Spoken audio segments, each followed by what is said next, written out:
नमस्कार, मी प्राजक्ता जोशी. इंडी जर्नलच्या न्यूजपेपर राऊंडअपमध्ये आपल्या सर्वांचं स्वागत आहे. लास्ट एपिसोड जो तुम्ही बघितला होता तो आपला न्यूजपेपर राऊंडअपचा 250वा एपिसोड होता आणि त्यानंतर आजपासून 251व्या एपिसोडपासून आपण परत एकदा रेग्युलर एपिसोड्सना सुरुवात करत आहोत. आजच्या राऊंडअपची सुरुवात करूया द हिंदूपासून. द हिंदूच्या पान 1 वरच्या ज्या आज 2-3 मुख्य बातम्या आलेल्या आहेत त्या मोस्टली सांप्रदायिक द्वेषाबद्दलच्या, देशभरात वेगवेगळ्या ठिकाणी सांप्रदायिक द्वेषाशी रिलेटेड ज्या घटना घडलेल्या आहेत, ज्या गोष्टी झालेल्या आहेत त्यांच्याशी रिलेटेड या बातम्या आज आलेल्या आहेत. पहिली बातमी जी आहे ती विजेता सिंग यांनी दिल्लीवरनं दिलेली आहे. हरिद्वारमध्ये नुकतंच एक जी घटना घडली होती जिथं द्वेषपूर्ण भाष्य करण्यात आल्याचे आरोप होते. 17 आणि 19 डिसेंबरच्या दरम्यान तिकडं एक धार्मिक इव्हेंट तिकडं ऑर्गनाईज करण्यात आला होता, धार्मिक कार्यक्रम घेण्यात आला होता आणि या दरम्यान बऱ्याच मोठ्या प्रमाणात तिकडे हेट स्पीच पसरवण्यात आल्याचा आरोप आहे. त्यावरनं उत्तराखंड पोलिसांनी अजून 2 लोकांची नावं जी FIR ह्याच्या विरुद्ध रजिस्टर करण्यात आलेली आहे त्यामध्ये अजून 2 लोकांची नावं काल ॲड केलेली आहेत. त्याबद्दलची जी बातमी आहे ती पान 1 वरची मुख्य बातमी आज आहे द हिंदूच्या. ह्याच्यामध्ये इन्व्हेस्टिगेशन सध्या चालू आहे. मात्र या इन्व्हेस्टिगेशनमध्ये ज्यांची नावं आलेली आहे त्यांच्या विरुद्ध UAPA हा जो कायदा आहे तर तो लावण्यात येणार आहे का नाही हे अजून ठरलं नसल्याचं अशोक कुमार जे DGP आहे उत्तराखंडचे त्यांनी म्हटलेलं आहे. ते म्हणाले की जसा तपास पुढे होत जाईल आणि तपासातून ज्या गोष्टी समोर येतील त्याच्यानंतर कोणता कायदा लावता येईल हे ठरवण्यात येणार असल्याचं त्यांनी म्हटलेलं आहे. यापुढची जी बातमी आहे ती गुरुग्रामवरून अशोक कुमार यांनी दिलेली आहे. शनिवारी नुकताच क्रिसमसचा सण साजरा करण्यात आला तर त्यावेळेस अंबालामध्ये, हरियाणामधल्या अंबालामध्ये एक ब्रिटिशकालीन चर्च आहे तर त्या चर्चच्या आवारामध्ये एक मोठा जीसस क्राइस्टचा पुतळा होता. तर ह्या पुतळ्याची तोडफोड करण्यात आली, हा पुतळा पाडण्यात आला असल्याची धक्कादायक घटना घडलेली आहे. या निमित्त ऑलरेडी साधारण 1-2 लोकांनी, अज्ञात लोकांनी हे जे काम आहे ते केलं असल्याचं सध्या तरी समोर आलेलं आहे. FIR लॉन्च केलेली आहे आणि अशा प्रकारे एका धार्मिक स्थळाची विटंबना केल्याची FIR दाखल करण्यात आलेली आहे आणि ज्यांनी कोणी केलेलं आहे त्यांची ओळख पटवून त्यांना अरेस्ट करण्यासाठी जी प्रक्रिया आहे ती पोलिसांनी चालू केलेली आहे. याला जोडून अजून एक बातमी आहे ती बजरंग दलच्या काही ॲक्टिव्हिस्टनी तरुणांना गुवाहाटीमध्ये, आसाममध्ये हिंदू तरुणांना स्पेशली क्रिसमस सेलिब्रेट करण्यापासून रोखल्याची बातमी आहे, जी आजची आपली क्रिंज ऑफ द डे बातमी आहे. एका बाजूला भारत, आपण एकदम सर्वधर्म समभाव आपल्याकडे आहे, आपण कसं वसुधैव कुटुंबकमचा नारा लगावत असतो आणि दुसरीकडे मात्र काही तरुण क्रिसमस सेलिब्रेट करत होते तर त्यांना बजरंग दलाचे काही कार्यकर्ते होते तर त्यांनी त्यांना धमकावलं, थांबवलं आणि हिंदूंनी क्रिसमस सेलिब्रेट करू नये असं त्यांनी म्हटलं. भारताचे सरन्यायाधीश NV रामना यांनी काल असं म्हटलेलं आहे की भारतातलं जे एक्झिक्युटिव्ह आहे, जी नोकरशाही आहे तर ती कोर्टानं, न्यायालयानं दिलेले जे निर्णय असतात, न्यायालयाने जे दिलेले स्टेटमेंट्स असतात तर त्याचा अनादर करत असल्याचं त्यांनी सांगितलेलं आहे, त्यांनी म्हटलेलं आहे. त्यांनी असं म्हटले की जे वर्डिक्ट्स दिले जातात त्यांचा अवमान एका तऱ्हेने नोकरशाहीकडून सध्या होतोय आणि जर लोकशाहीला व्यवस्थित काम करायचं असेल तर नोकरशाहीला ज्युडिशियरी बरोबर मिळूनच, न्यायव्यवस्थेबरोबर मिळूनच काम करावं लागेल असंही त्यांनी म्हटलेलं आहे. आज तरुण बोडा यांनी विजयवाडावरून ही बातमी दिली आहे. दक्षिण आफ्रिकेतील अँटी अपार्थाइड आयकॉन डेस्मंड तुतू यांचं काल निधन झालं. त्याबद्दलची एक छोटी बातमी आज द हिंदूच्या पान 1 वर आलेली आहे आणि आतमध्ये त्याचा सविस्तर रिपोर्टही आहे. आपण परत एकदा त्याकडे जाऊया जेव्हा आपण आतल्या पानावर जाऊ. नागालँडमधल्या विधानसभेत आपण काही दिवसांपूर्वी बातमी बघितली की अफ्स्पा हा जो कायदा आहे, armed forces special powers act, तर तो रद्द करण्यात यावा नागालँडमधून, यासाठी एक विधेयक पारित करण्यात आलं, एक ठराव मंजूर करण्यात आला. तर त्याचबद्दल आता अफ्स्पा जो आहे तर तो रद्द करण्यात येईल का, तो नागालँडमधून मागे घेण्यात येईल का हे ठरवण्यासाठी एक समिती स्थापन करण्याचा निर्णय झालेला आहे. कालच एक हाय लेवल मीटिंग दिल्लीमध्ये झाली, त्याच्यामध्ये अशा प्रकारची समिती नेमून हा कायदा मागे घेण्यात येऊ शकतो का किंवा कशा प्रकारे तो मागे घेण्यात येऊ शकतो याबद्दल अभ्यास ती समिती करणार असल्याचं म्हटलं जातंय. बंगालचे राज्यपाल जगदीप धनखर हे बिहारमधल्या ज्या स्टेट रन युनिव्हर्सिटीज आहेत तर त्याचे ते कुलगुरू आहेत, त्याचे ते चान्सलर आहेत. तर त्यांच्या या पदावरून सध्या वादावादी बिहारमध्ये चालू झालेली आहे. नुकतंच बिहारचे जे शिक्षण मंत्री आहेत ब्रात्य बसू त्यांनी असं ट्विट केलं होतं की राज्याला हे बघणं गरजेचं आहे, ह्याचा पुनर्विचार करणं आणि इंट्रोस्पेक्ट करणं गरजेचं आहे की हा जो ही जी ब्रिटिशकालीन प्रथा आहे की राज्यातल्या ज्या काही युनिव्हर्सिटीज असतात, गव्हर्नमेंट रन करणाऱ्या युनिव्हर्सिटीज ज्या असतात तर त्या सर्व युनिव्हर्सिटीजचे कुलगुरू एकच असतात. आपल्याकडे ही तीच प्रथा आहे. तर ह्या प्रथेबद्दल आपण पुनर्विचार करणं गरजेचं असल्याचं त्यांनी म्हटलेलं आहे. तर याच्यावरनं धनखर यांनी सुद्धा बसू यांच्यावर निशाणा साधत असं म्हटलेलं आहे की अशा प्रकारचे काही स्टेटमेंट्स ट्विटरवर करण्याऐवजी त्यांनी धनखर यांच्याशी जाऊनच त्याविषयी बोललं पाहिजे होतं असं त्यांनी म्हटलेलं आहे. नुकताच काही आठवड्यांपूर्वी नॅशनल फॅमिली हेल्थ सर्व्हे 5चा डेटा समोर आला होता आणि आपल्याला माहितीच आहे की भारतात सध्या तरुण पॉप्युलेशन जे आहे, तरुणांची लोकसंख्या आहे ती अतिशय मोठ्या प्रमाणात आहे, ज्याला आपण डेमोग्राफिक डिव्हिडंड म्हणतो की तरुण पॉप्युलेशन, वर्किंग पॉप्युलेशन जे असतं, वर्कफोर्स म्हणून काम करणारं जे पॉप्युलेशन असतं ते सर्वात जास्त असतं आणि डिपेंडंट्स म्हणजे लहान मुलं तसंच वयोवृद्ध लोक आहेत जे काम करत नाही, जे एम्प्लॉईड नसतात, तर अशांची संख्या, अशा डिपेंडंट्सची संख्या सध्या कमी आहे. आणि अशा प्रकारचं डेमोग्राफिक डिव्हिडंड हे कोणत्याही कंट्रीसाठी चांगलं म्हटलं जातं. असं म्हटलं जातं की हा अतिशय प्रगतीचा पिरियड असतो कारण ह्यावेळेस वर्किंग पॉप्युलेशन जास्त असतं. तर ह्या सर्व पार्श्वभूमीवर आज हेल्पेज इंडियाचे चेअरपर्सन किरण कर्णिक यांनी एक महत्त्वाचं आर्टिकल द हिंदूसाठी लिहिलेलं आहे. The elderly are assets not dependents अशी त्याची हेडलाईन आहे, ज्याच्यामध्ये त्याने असं म्हटले की खरोखरचा विकास एखाद्या देशाचा तेव्हाच होतो जेव्हा ते फक्त देशातल्या यंग पॉप्युलेशनकडे, देशातल्या तरुणांकडेच लक्ष नाही देत, तर त्याचप्रमाणे जे वयोवृद्ध पॉप्युलेशन असतं त्यांच्याकडे सुद्धा तेवढंच इक्वल अटेन्शन देतं, तेवढंच इक्वली त्यांना हे करतं. त्याच्यामध्ये त्यांच्या हेल्थ केअरच्या गरजा असतील, त्यांच्याप्रमाणे इन्फ्रास्ट्रक्चरल चेंजेस असतील, त्यांना जे चॅलेंजेस फेस करावे लागतात त्याच्यावर दिलं गेलेलं जे लक्ष असतं, तर हे सगळं सुद्धा जेव्हा तेवढ्याच व्यवस्थितपणे ह्या सर्वाकडे सुद्धा जेव्हा लक्ष दिलं जातं तेव्हाच एखाद्या देशाचा खरोखर विकास होत असल्याचं त्यांनी म्हटलेलं आहे. पुद्दुचेरीचे मुख्यमंत्री एन रंगस्वामी यांनी नुकताच असा विश्वास दर्शवलेला आहे की पुद्दुचेरीला लवकरच राज्य असल्याचा स्टेटहुड मिळणार आहे, राज्याचा स्टेटस मिळणार आहे. सध्या पुद्दुचेरीमध्ये AINRC आणि भाजपचं कोएलिशनचं सरकार आहे. आत्ताच या वर्षीच्या मध्यात साधारण मे महिन्यात पुद्दुचेरीमध्ये इलेक्शन्स झाले होते, तर त्यावेळेस हे सरकार तिकडं आलेलं आहे आणि त्यामुळे आता तिथले जे AINRCचे एन रंगस्वामी हे जे मुख्यमंत्री आहेत त्यांनी नुकतंच असं म्हटलेलं आहे. पुद्दुचेरीची बऱ्याच वर्षांपासूनची डिमांड आहे की ते सध्या केंद्रशासित प्रदेश आहे पण त्याला राज्य म्हणून घोषित करण्यात यावं. तर आता केंद्र सरकार या मागणीकडे लक्ष देऊन लवकरच ही मागणी पूर्ण करेल असं मुख्यमंत्र्यांनी म्हटलेलं आहे. मघाशी म्हटल्याप्रमाणे डेस्मंड तुतू यांचं काल निधन झालं. त्यांचं वय 90 वर्षांचं होतं. तर त्यांच्याबद्दलची, त्यांच्या जीवनाबद्दलची, त्यांच्या जीवनाच्या एकूणात प्रवासाबद्दलची सविस्तर बातमी आज अजान्स फ्रान्स प्रेसमध्ये आलेली ही बातमी जोहान्सबर्गवरून आज द हिंदूने कॅरी केलेली आहे, ज्याच्यामध्ये त्यांनी कसंच फक्त कृष्ण वर्णियांसाठीच नाही तर सर्व वर्णांच्या लोकांना न्याय मिळावा ह्यासाठी त्यांनी जे केलेलं काम होतं त्याचा आढावा त्यांनी ह्याच्यामध्ये घेतलेला आहे. हा होता आजचा द हिंदू. आता आपण वळूया लोकसत्ताकडे. विधानसभा अध्यक्ष निवडणूक गुप्त मतदान पद्धतीने घेण्याऐवजी खुल्या किंवा आवाजी मतदान न घेण्याच्या नियमाबाबत कायदेशीर अभिप्राय घेण्याचा निर्णय राज्यपाल भगतसिंग कोश्यारी यांनी घेतलेला आहे.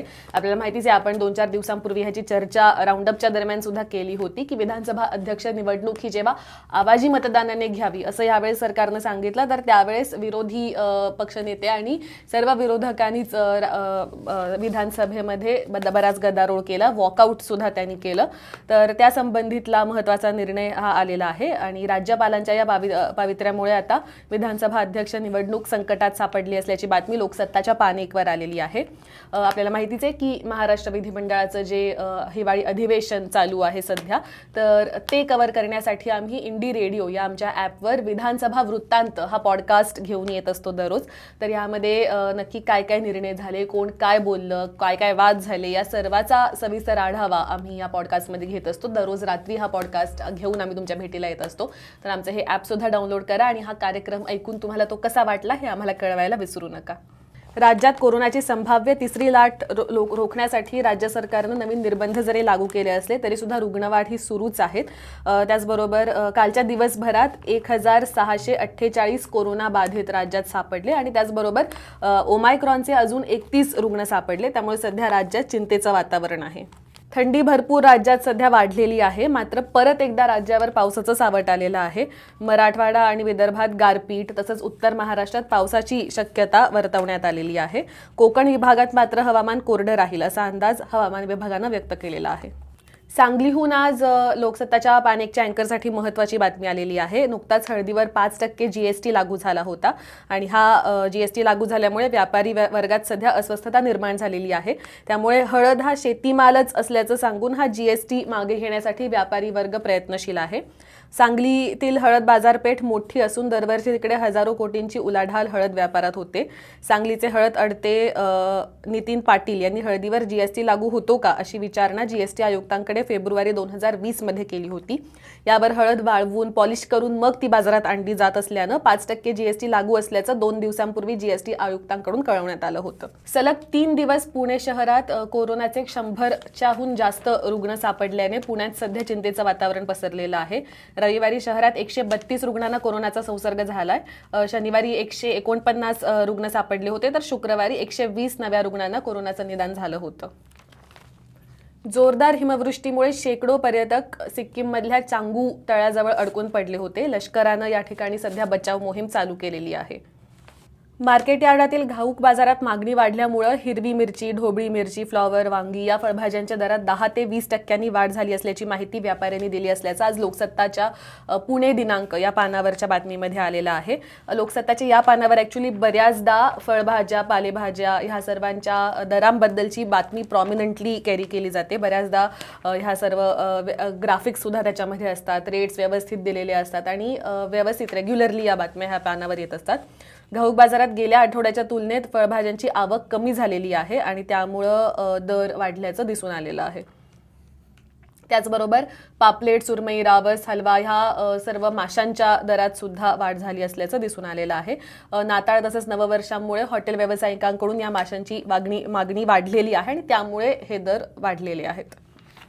हा झाला आजचा लोकसत्ता. यापुढच्या पेपर्सकडे वळण्याआधी मी तुम्हा सर्वांना एक अपील करू इच्छिते. आपल्याला माहितीच आहे की इंडी जर्नल हे एक रीडर फंडेड आणि इंडिपेंडंट न्यूज पोर्टल आहे आणि आमचं काम असंच कंटिन्यू करत राहण्यासाठी आम्हाला तुम्हा सर्वांच्या सपोर्टची गरज आहे. आम्ही आमच्या वेबसाईटवर वेगवेगळ्या विषयांना हात घालणाऱ्या बातम्या ह्या वेळोवेळी पब्लिश करत असतो. इनफॅक्ट गेल्या 2 दिवसांपासून आम्ही द इयर दॅट वॉज 2021 अशा नावाची एक सिरीज चालू केलेली आहे, ज्याच्यामध्ये या वर्षभरात काय महत्त्वाच्या घटना घडल्या वेगवेगळ्या विषयांशी संबंधित. त्याच्यामध्ये आम्ही पहिली बातमी जी होती ती या वर्षभरात ज्या तीव्र हवामान घटना घडल्या त्याबद्दलची होती. त्याचबरोबर या वर्षभरात जी काही महत्त्वाची आंदोलनं झाली त्याबद्दलची ही एक बातमी पब्लिश केली होती आणि आजच आम्ही या वर्षभरात अनेक खळबळजनक खुलासे करणारे रिपोर्ट्स पब्लिश करण्यात आले. बरेच इन्व्हेस्टिगेटिव्ह जर्नलिझममधून बाहेर आलेले रिपोर्ट्स होते, काही फॉरेन्सिक चाचणी करणाऱ्या संस्थांनी समोर आणलेले रिपोर्ट्स होते. तर असे कोणते वेगवेगळे रिपोर्ट्स जगभरातच आणि भारतात सुद्धा मोठ्या प्रमाणात इम्पॅक्ट करणारे यावर्षी पब्लिश करण्यात आले, यावर्षी समोर आणण्यात आले, त्याचा आढावा घेणारी बातमी आम्ही आज सुद्धा पब्लिश केलेली आहे आणि आता वर्षाच्या अखेरपर्यंत आम्ही या प्रकारची आर्टिकल्स तुमच्यासाठी घेऊन येतच राहू. त्याचबरोबर इंडी जर्नल याच नावाचं आमचं एक यूट्यूब चॅनल सुद्धा आहे, ज्याच्यावर आम्ही वेळोवेळी वेगवेगळे एक्सप्लेनर व्हिडिओज असतील, व्हिडिओ रिपोर्टाजेस असतील हे पब्लिश करत असतो. इनफॅक्ट कालपासूनच आम्ही हिस्टॉरियन रिॲक्ट्स नावाचा एक नवीन प्रोग्राम चालू केलेला आहे, ज्याच्यामध्ये इतिहासतज्ञ प्रोफेसर श्रद्धा कुंभोजकर या बॉलिवूडमधल्या ज्या हिस्ट्री रिलेटेड ड्रामाज आहेत, हिस्ट्री रिलेटेड फिल्म्स आहेत, तर त्या बघून त्याच्यामध्ये काय काय चुका झालेल्या आहेत, काय काय गोष्टी बरोबर आलेल्या आहेत, त्याचं सर्व जे एनालिसिस आहे तर ते प्रेझेंट करतायत. आमचा हा व्हिडिओ बघायला विसरू नका आणि त्याचबरोबर आमच्या चॅनलला सुद्धा सबस्क्राईब करायला विसरू नका. या व्यतिरिक्त इंडी रेडिओ नावाचं आमचं एक ॲप सुद्धा आहे, ज्याच्यावर मोठ्या प्रमाणात ऑडिओ कंटेंट अवेलेबल आहे, तर ते सुद्धा नक्की डाउनलोड करा. ते डाउनलोड करण्यासाठीची लिंक जी आहे ती या व्हिडिओच्या डिस्क्रिप्शनमध्ये अवेलेबल आहे. या व्हिडिओच्या डिस्क्रिप्शनमध्ये तुम्हाला अजून एक लिंक दिसेल, ज्यावर क्लिक करून तुम्ही आम्हाला आर्थिक सहकार्य सुद्धा करू शकता. आता आपण वळूया आजच्या पुढच्या पेपरकडे, जो आहे इंडियन एक्सप्रेस. सध्या भारतात तिसरी लाट येऊ शकते का, ही जी शक्यता वर्तवण्यात येत आहे, त्याचबरोबर ओमायक्रॉनचे जे केसेस वाढत चाललेले आहे, त्या सर्व पार्श्वभूमीवर 2 डोस झाल्यानंतर आता तिसरा बूस्टर डोस देण्याबद्दलच्या चर्चा चालू झालेल्या आहेत. तर त्याच संदर्भातली काही माहिती ॲक्सेस करून आज इंडियन एक्सप्रेसच्या कॉनेन शरीफ एम यांनी एक महत्त्वाचा रिपोर्ट दिलेला आहे. त्यांनी असं म्हटलेलं आहे की त्यांना समजलेल्या प्रिलिमिनरी माहितीनुसार जे व्हल्नरेबल पॉप्युलेशन आहे, म्हणजे जे 60 वर्षांच्या वरच्या वयाचे जे नागरिक आहेत, तर त्यांच्यासाठी हा बूस्टर डोस सुरू होण्याची शक्यता आहे. आणि 60 वर्षांच्या वरचे आणि ज्यांना बरेच कोमॉर्बिडिटीज आहेत अशांना प्रेफरन्स ह्याच्यामध्ये देण्यात येणार आहे. तर ज्यांच्या दुसऱ्या डोसला 9 महिने झाले असतील, म्हणजे तुमचा कोविडचा दुसरा डोस घेऊन जर 9 महिने पूर्ण झाले असतील, तर असे लोक सर्वप्रथम हा जो तिसरा बूस्टर डोस आहे तर तो घेण्यासाठी एलिजिबल ठरू शकतात. अहमदनगरच्या जवाहर नवोदय विद्यालयामध्ये तब्बल 51 कोविड पेशंट सापडले. तिथल्या विद्यार्थ्यांना 51 विद्यार्थ्यांना कोविडची लागण झाल्याचं समोर आलं होतं. त्यामुळे ही शाळा आता कंटेनमेंट झोन म्हणून घोषित करण्यात आलेली आहे. अमेरिकेत मोठ्या प्रमाणात कोविडच्या केसेस वाढताना दिसून येत आहे. इतके दिवस आपण युरोपमधल्या देशांमध्ये बघत होतो की मोठ्या प्रमाणात कोविडचा तिकडं प्रसार होत होता आणि ओमायक्रॉनचे पेशंट सुद्धा बरेच सापडत होते. आता अमेरिकेत सुद्धा तशीच सिच्युएशन आल्याचं दिसून आलेलं आहे. इनफॅक्ट ओमायक्रॉन व्हेरियंटने डेल्टा व्हेरियंटला सुद्धा ओव्हरटेक केल्याचं दिसून येत आहे आणि भरपूर मोठ्या संख्येने ओमायक्रॉनचे पेशंट्स हे सापडत आहेत. त्याचबरोबर तिथले कोविडमुळे होणारे मृत्यू सुद्धा वाढताना दिसून येत आहेत. आज न्यूयॉर्क टाइम्सची ही जी बातमी आहे ती इंडियन एक्सप्रेसने घेतलेली आहे. या सर्व पार्श्वभूमीवर आज आनंद कृष्णन, जे दिल्लीमधल्या एम्सच्या सेंटर फॉर कम्युनिटी मेडिसिन मध्ये प्रोफेसर आहेत, तर त्यांनी इन क्रायसिस इट टेक्स 3 अशा हेडलाईनचं एक महत्त्वाचं आर्टिकल पब्लिश केलेलं आहे. त्यांनी म्हटलेलं आहे की कोणत्याही पॅन्डेमिक मध्ये सायंटिस्ट, ब्युरोक्रॅट्स आणि पॉलिटिशियन्स ह्या तिघांनाही एकत्र येऊन काम करणं गरजेचं आहे. ह्या तिघांच्याही एक्सपर्टीजची गरज आहे. पब्लिक हेल्थ जी आहे तर ती मेंटेन करण्यासाठी, पब्लिक आरोग्य व्यवस्था जी आहे तर ती सार्वजनिक आरोग्य व्यवस्था जर नीट राहिली पाहिजे, सक्षम राहिली पाहिजे, तर यासाठी या तिघांच्याही एक्सपर्टीजची गरज आहे. त्यामुळे ह्या तिघांनीही समन्वयानं त्याचबरोबर स्वतःच्या बाउंड्रीज ओळखून एकत्र येऊन काम करणं गरजेचं असल्याचं त्यांनी या आर्टिकलमध्ये म्हटलेलं आहे. इंडियन एक्सप्रेसच्या द आयडियाज पेज या पानावर आज हे आर्टिकल आलेलं आहे. पुढचं वर्ष हे साधारणपणे निवडणुकांचं वर्ष आहे. अगदी फेब्रुवारी-मार्च पासून डिसेंबरपर्यंत काही राज्यांमध्ये, काही स्थानिक स्वराज्य संस्थांच्या, काही काही राज्यसभेचे इलेक्शन्स, असे अनेक इलेक्शन्स पुढच्या वर्षी होणार आहेत. तर त्या सर्व पार्श्वभूमीवर BJPची इलेक्शन मशिनरी आणि काँग्रेसचं जे ओपोजिशन आहे तर ह्या सर्वाची कसोटी लागणार आहे. आणि यावर्षी एकूणात कोविडची जी काही परिस्थिती झाली, त्याचबरोबर अनेक कायद्यांवरून लोकांमध्ये जो रोष होता सरकार विरुद्ध, तर हे जे एलिमेंट्स आहेत तर ते 2022च्या निवडणुकांमधले महत्त्वाचे मुद्दे ठरणार असल्याचं म्हटलं जातंय. आज मनोज CG यांनी इंडियन एक्सप्रेसच्या एक्सप्लेन्ड या पानावर याबद्दल एक सविस्तर आर्टिकल लिहिलंय. नुकतंच संसदेचं हिवाळी अधिवेशन पार पडलं, तर त्यानिमित्तानं आज इंडियन एक्सप्रेसच्या आयडिया एक्सचेंज या पानावर शशी थरूर यांचा इंटरव्ह्यू घेण्यात आलेला आहे, ज्याच्यामध्ये त्यांनी पार्लमेंटमध्ये संसदेच्या कामकाजात होणारे जे डिस्रप्शन्स आहेत, जो संसदेत होणारा गदारोळ असेल किंवा संसदेत ज्या प्रकारे सध्या बिल्स पास केले जात आहेत, तर या सर्व गोष्टींवर त्यांनी भाष्य केलेलं आहे. या होत्या आजच्या इंडियन एक्सप्रेसमधल्या मुख्य बातम्या. यापुढचा पेपर आहे लोकमत. आत्ताच जी आपण बातमी बघितली, येत्या काही दिवसात महाराष्ट्रातल्या अनेक ठिकाणी पावसाचं सावट आहे, त्याचप्रमाणे गारपिटीचं सुद्धा सावट आहे. तर 31च्या आनंदावर गारपिटीचे सावट, अशी बातमी आज लोकमतच्या पान 1वर सुद्धा आलेली आहे. देशभरात आतापर्यंत 422 जणांना ओमायक्रॉनची बाधा झाल्याचं समोर आल्याची बातमी सुद्धा आज लोकमतने पान 1वर घेतलेली आहे. पेपरफूट प्रकरणाबद्दल लोकमत अजून सुद्धा फॉलोअप घेत आहे. अजून सुद्धा त्यामध्ये तपासामध्ये पुढे ज्या काही गोष्टी होत आहेत तर त्याच्या बातम्या लोकमतच त्या मनाने बऱ्याच मोठ्या प्रमाणात देत आहे. TET गैरव्यवहारात सहसंचालक तुकाराम सुपे यांच्या घरातून आणि इतर नातेवाईकांकडून 3.25 कोटी रुपयांची मालमत्ता जप्त करण्यात आली होती. त्याच्यानंतर आता GA सॉफ्टवेअर ज्या कंपनीने ही परीक्षा घेतली होती तर त्यांचे व्यवस्थापक अश्विन कुमार यांच्या बंगळुरूच्या घरातून पुणे पोलिसांनी तब्बल 1,01,95,000 रुपयांची मालमत्ता जप्त केलेली आहे. कुठं जायचं 31ला, अशी एक बातमी एक इन्फोग्राफिक सॉर्ट ऑफ लोकमत दिलेलं आहे, ज्याच्यामध्ये कशा प्रकारे आता 31st येणार आहे. न्यू इयर्स ईव्हसाठी हॉटेल्स रिसॉर्ट्स हे फुल झालेले आहेत सगळीकडे, वेगवेगळ्या रिजन्समध्ये, म्हणजे नाशिक असेल, विदर्भ, मुंबई किंवा मग कोकणात असेल, कोल्हापूर असेल, इथं या सर्व ठिकाणी वेगवेगळ्या पत्रकारांनी ह्या सर्व ठिकाणांचे अपडेट्स दिले आहेत की कशा प्रकारे तिथं सर्व ठिकाणी गर्दी आहे, पार्टीजना गर्दी आहे, रिसॉर्ट्समध्ये गर्दी आहे. ताडोबा पेन सारखी जी अभयारण्य आहे तिथं सुद्धा अनेक पर्यटकांचा ओढा असल्याचं दिसतंय.